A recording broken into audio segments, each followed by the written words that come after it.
আসসালামু আলাইকুম। সকল শিক্ষার্থীকে স্বাগত জানিয়ে শুরু করছি ম্যাথ ক্লাস। আজকে আমি ম্যাথ ক্লাসে সপ্তম শ্রেণীর গণিতের চতুর্থ অধ্যায় অনুশীলনী 4.2 পৃষ্ঠা নম্বর আছে 63, প্রশ্ন নম্বর আছে 1 এবং কোশ্চেন নম্বর 1-এর 24 নম্বর এই কোশ্চেনটির সহজে সমাধান দেব।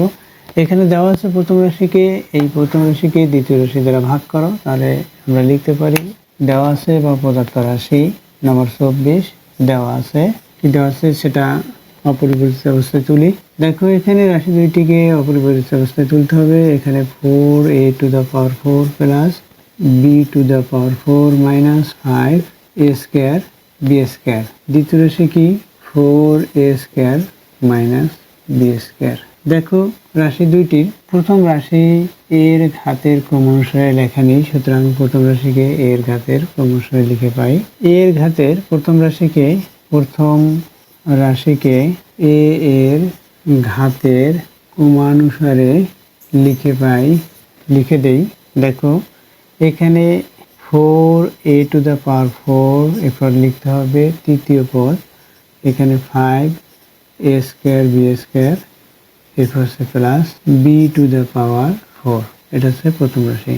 এখন এই যে প্রথম রাশিটি তার এর ঘাতের ক্রমানুসারে লিখেছি, অর্থাৎ সাজিয়ে লিখেছি। এখন উক্ত রাশিকে দ্বিতীয় রাশি দ্বারা ভাগ করে পাই। লিখে উক্ত রাশিকে দ্বিতীয় রাশি দ্বারা ভাগ করে পাই। এখানে দ্বিতীয় রাশি আছে 4a square minus b square. প্রথম রাশি আছে আমরা যেটা পেয়েছি পরিবর্তন করে ঘাতের ক্রম অনুসারে লিখে 4a to the power 4 minus 5a square b square plus b to the power 4। এটা এখন কি করব, দেখো ইতিপূর্বে বলেছি যে প্রথমে প্রকৃত চিহ্নগুলো গুণ করতে হবে। এখানে প্লাস, এই প্লাস প্লাসে প্লাসে প্লাস, এখানে এটাকে ভাগ করলে অর্থাৎ 4a টু দ্য পাওয়ার 4 কে ভাগ করলে 4a স্কোয়ার দ্বারা, তাহলে a স্কোয়ার হবে, শুধুমাত্র স্কোয়ার হলো। এর কারণ আছে এই 4 থেকে এই 2 বাদ, অর্থাৎ 4 থেকে 2 বাদ দিলে 2 থাকবে। এখানে 4 আছে, এখানে 4 আছে, একই সংখ্যা, অর্থাৎ ভাগ করলো 1, 4 কে 4 দ্বারা ভাগ। তাহলে কি পেলাম, প্রথম পদটি পেয়েছি a স্কোয়ার। এই a স্কোয়ার দিয়ে এই ভাজকের প্রত্যেকটি পদকে গুণ করব। এখানে প্লাস, এখানে প্লাস প্লাসে plus plus 4a to the power 4, এখানে প্লাস, এখানে মাইনাস প্লাসে মাইনাস, কি হবে a স্কোয়ার b স্কোয়ার, অর্থাৎ এটা দিয়ে আমরা এটাকে দ্বিতীয় পদকে গুণ করেছি, এটা হলো। এখন আমরা বিয়োগ করব। দেখো আমরা এখানে কি করব, এখানে আমরা বিয়োগ করব। বড়টির সাইন হবে এখানে মাইনাস সাইন, 5 থেকে একটা কমে যাবে, অর্থাৎ মাইনাস হলো 4a স্কোয়ার b স্কোয়ার, এটা হলো। এরপর কি, এরপর হচ্ছে plus b to the power 4।